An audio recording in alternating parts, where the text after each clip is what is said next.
ప్రభు అయిన యేసుక్రీస్తునందు మీ అందరికీ శుభములు.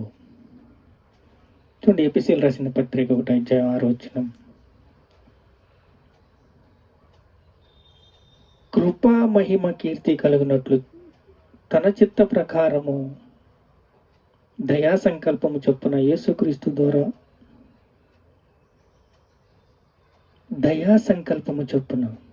యేసుక్రీస్తు ద్వారా ముందుగా తన కోసం నిర్ణయించుకొని మనము తన ఎదుట పరిశుద్ధులము నిర్దోషులమయ్యుండుటకు జగత్పునాది వేయబడకమునిపై ప్రేమ చేత ఆయన క్రీస్తులో మనల్ని ఏర్పరచుకొనెను. ఆయన ఏర్పాటు చేసుకున్నాడు. నిర్దోషుల చేత దోషులు కాకుండా ఉండాలని, నిర్దోషముగా ఉండాలని అనాది సంకల్పంలోనే ఆయన తన చిత్త ప్రకారము మన కోసం తన నిర్ణయాన్ని చేసుకున్నాడు. తన నిర్ణయాన్ని తన చిత్త ప్రకారము మన కోసం ఆయన రక్తంలో కడిగి పరిశుద్ధపరిచి పవిత్రపరిచి మనల్ని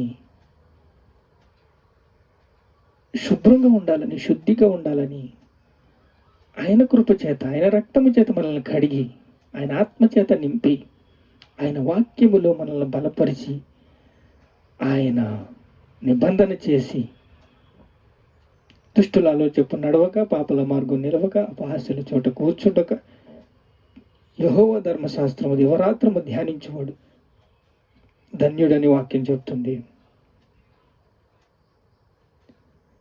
వాక్యము చాలా సూటిగా చెప్తుంది, సూటిగా మాట్లాడుతుంది.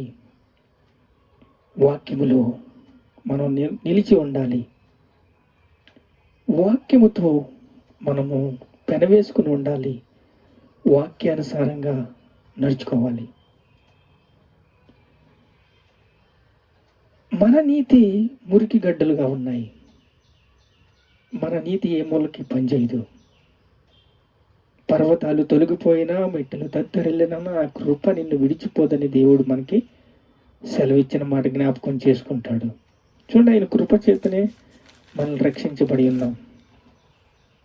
2:5 చూస్తే, ప్రేమ చేత మనల్ని క్రీస్తుతో బ్రతికించెను, కృప చేతనే మీరు రక్షించబడి ఉన్నారు. కృప చేతనే మీరు రక్షించబడి ఉన్నారు. మీ నీతి కాదు.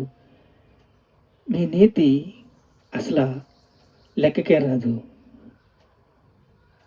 ఎవరికి తీర్పు తీర్చొద్దు అని కూడా చెప్పాడు. మనం తీర్పు తీరిస్తే ఆ తీర్పు మనకి వస్తుందంట. చూడండి, మీరు కృపచేతనే రక్షించబడి ఉన్నారు. తన కృపా మహిమ ఐశ్వర్యమైన రాబో యుగములలో చూడండి, మీరు విశ్వాసము ద్వారా కృపచేతనే రక్షించబడి ఉన్నారు. ఇది మీ వలన కలిగింది కాదు, దేవుని వరమే. దేవుడు కలగజేసుకున్నాడు. అనాది సంకల్పము చొప్పునే తన చిత్తంలో ఆయన రక్తంలో మనల్ని కడిగి పరిశుద్ధపరిచి పవిత్రపరిచి మనల్ని పరిశుద్ధులుగాను నిర్దోషులుగాను మనల్ని చేశాడు. మనల్ని బలపరిచాడు, మనల్ని స్థిరపరిచాడు, మనల్ని సిద్ధపరిచాడు. మనతో ఉన్నాడు, మనలో ఉన్నాడు. చూడండి, ఇది మీ వలన కలిగినది కాదు, దేవుని వరమే. అది క్రియ వలన కలిగింది కాదు. ఎవడైనాను అతిశయించడానికి వీల్లేదు. దినదినము మన్నా తిని ఒకే బండలోది మంచినీళ్ళు తాగి ఆ బండ క్రీస్తు. ఈ పండు ఏం చేస్తుందంటే ఎప్పుడు నిన్ను దోషిగా నిలబెడుతుంది. యేసు రక్తం నిన్ను పవిత్రపరుస్తుంది. పండు యొక్క విషాదం ఏంటంటే పాపము నిన్ను కంట్రోల్లో తీసుకుంటుంది. దాని కృప నిన్ను జ్ఞాపకం చేసుకుంటుంది. ప్రభువైన యేసు ఒక రొట్టెను పట్టుకొని కృతజ్ఞతాస్తుతులు చెల్లించి, ఇది నా శరీరము, ఇది నా రక్తము, తిని తాగినప్పుడు నన్ను జ్ఞాపకం చేసుకోండి. నా రక్తంతో కడగబడండి, నా ఆత్మతో నింపబడండి, నా వాక్యంలో నిలిచి ఉండండి, నాతో నిబంధన చేసుకోండి, నాలో ఉండండి, నేను మీలో ఉంటాను. ఎవరికైనా జ్ఞానము కొదువుగా ఉంటే నన్ను అడగండి, ఆయనతో మీరు నడిస్తే, ఆయనలో మీరు ఉంటే, ఆయనతో మీరు నిబంధన చేసుకుంటే, ఆయన ప్రతి ఒక్క మూమెంట్, ప్రతి ఒక్క అడుగు ఆయన మీతో నీ జత కడతాడు. ఎలాగంటారా? ఒక రొట్టెను బదిలిమ్మని, 3 రొట్టెలు బదిలిమ్మని తన స్నేహితుడిని అడిగాడంట. నా పిల్లలు నాతో పడుకుని ఉన్నారు, నేను ఇవ్వలేను అని అన్నాడు. ప్రతి మూమెంటు దేవుడు నిన్ను ఆకర్షిస్తూ ఉంటాడు. ప్రతి మూమెంట్లోని నువ్వు దేవుడితో మాట్లాడితే ప్రతి మాటకు జవాబిస్తాడు. ప్రతి మాటకు జవాబిస్తాడు. నీ ప్రతి ప్రార్థనకు జవాబిస్తాడు. ఎందుకంటే ఆయన ఉపమానం ఎలా చెప్తున్నాడంటే, 3 రొట్టెలు బదులిమ్మని తన స్నేహితుడిని అడిగితే, నా పిల్లలు నాతో పడుకుని ఉన్నారు, నన్ను ఇప్పుడు డిస్టర్బ్ చేయొద్దు, నన్ను అడగొద్దు, ఎన్నిసార్లు చెప్పాలి నీకు? 2-3 సార్లు అని ఉంటాడు. 4వ జవాబు ఇచ్చేసాడు. ఈ స్నేహితుడికి ఈ రొట్టెలు తీసుకెళ్ళి ఇవ్వు అని. ఆయన మాట ఎలా ఉంటుందంటే ఆకర్షణీయంగా ఉంటుంది. ఎన్ని రోజులు, ఎన్ని గంటలు, ఎన్ని గడియలు, ఎన్ని దినాలు ఆయన లెక్కలో ఉంటాయి. ఒకనాటి ప్రసవం వేదన ఒక రాష్ట్రము కనున. దేవుడు ఏది కూడా ఆలస్యం చేయడు. నీ యొక్క లోతు ఎంతో చూస్తాడు. నువ్వు ఏం అడుగుతున్నావో వింటాడు. దానికి నీలో విశ్వాసాన్ని బయటికి తీయాలని చూస్తాడు. విశ్వాసము చాలా విలువైంది. మీరు కృపచేతనే రక్షించబడి ఉన్నారు. చూడండి, కృపచేతనే. మనది అసలు కాదండి. నేను అసలు ఈ రూట్లో, ఈ ఫీల్డ్లోనే రాలేదు అసలు. నేను యేసుక్రీస్తు అంటే నో, యేసుక్రీస్తు నాకు వద్దు అని చెప్పేవాడిని. నా సాక్ష్యము ఏమిటంటే, యేసుక్రీస్తు నేను అసలు లెక్క చేసేవాడిని కాదు.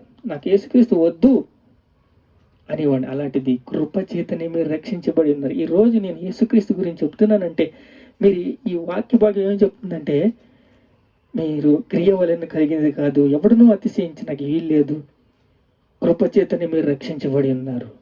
ఈ మాట 100 పాళ్ళు నిజం. ఎందుకు? మీరు కృపచేతనే రక్షించబడి ఉన్నారు. ఇది దేవుని వరమే. కృపచేతనే మీరు రక్షించబడి ఉన్నారు. అన్ని జనులకి అబ్రహాము ముందుగా సువార్త ప్రకటించాడు. ఇది అతిశయించడానికి వీల్లేదు. ఇది దేవుని వరం. అనాది సంకల్పం చొప్పున ఆయన తన చిత్త ప్రకారము ఏర్పరుచుకున్నాడు. పిలిచాడు, ఏర్పరుచుకున్నాడు. ఆయన చిత్త ప్రకారం నడమంటాడు. ప్రతి మూమెంటు ఆయన కనిపెడతాడు. ప్రార్థన చేసుకుందాం. మహాపరిశుద్ధుడ మీకు స్తోత్రాలు. ఆయన రక్తం వలన మేము పరిశుద్ధపరచబడ్డాం, పవిత్రపరచబడ్డాం. జగత్ పునాది వేయబడక మనపై ప్రేమ చేతనే కానీ క్రీస్తులో మనల్ని ఏర్పరచుకున్నాడు. దేవుని కృపా మహదైశ్వర్యమును బట్టి ఆయనతో నిబంధన చేసుకుంటున్నాం, ఆయనతో కలిసి నడుస్తున్నాం, ఆయనతో జీవిస్తున్నాం, ఆయనతో ఉంటున్నాం. ఆయన వాక్యానికి కట్టుబడి ఉందాం. ఆయన వాక్యానుసారంగా నడుచుకుందాం. ఆయన వాక్యమే మహాబలం. ఆయన మాటే విలువైన మాట. ఆయన పరిశుద్ధుడు, పరిశుద్ధుడు, పరిశుద్ధుడు. తండ్రి, మమ్మల్ని వాక్శక్తితో నింపి బలపరిచి స్థిరపరిశుద్ధపరచుకొని యేసుక్రీస్తు పరిశుద్ధ నామములో ప్రార్థన సమర్పిస్తున్నాను తండ్రి. ఆమేన్.